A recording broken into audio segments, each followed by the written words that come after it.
everyone has a Mandela book in them, I guess. He touched so many people. But what hadn't really been written and the lens that hadn't been looked at was the one I uniquely could provide, and that was Mandela through the eyes of the opposition. It was a book that needed, or a story that needed to be told.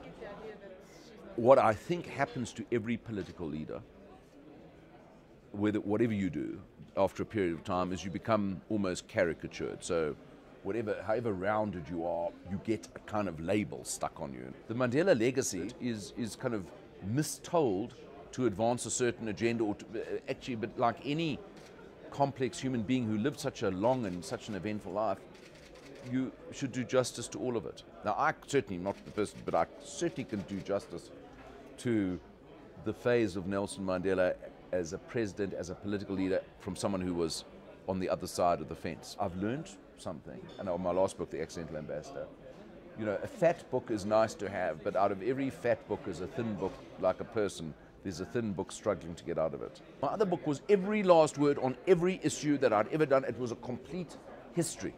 This is a set of war stories, some told, some known, some completely unknown until now, but which are framed around an analysis.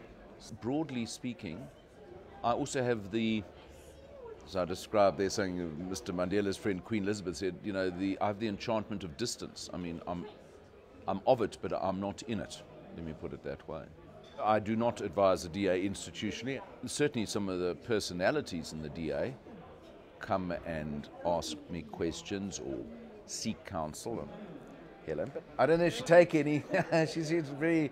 She follows her own. She marches to her own drum, and nothing is as important as a leader who knows when his time is up, or her, I suppose. I strongly believe that for a party like the DA, you should, if things are going okay and well, you should fight two national elections, not 3. She's done 2 now. So she, to me, inconceivable that she'll be the candidate, the lead candidate in 5 years' time. So then it's a question of when does she go? I would think that that Helen should give her successor enough space to establish himself as the leader of the party. It seems to be a bit of a one-horse race at the moment. Maybe I'll come out of retirement and stand again. No, I just told you. That'll be a bit of a shock.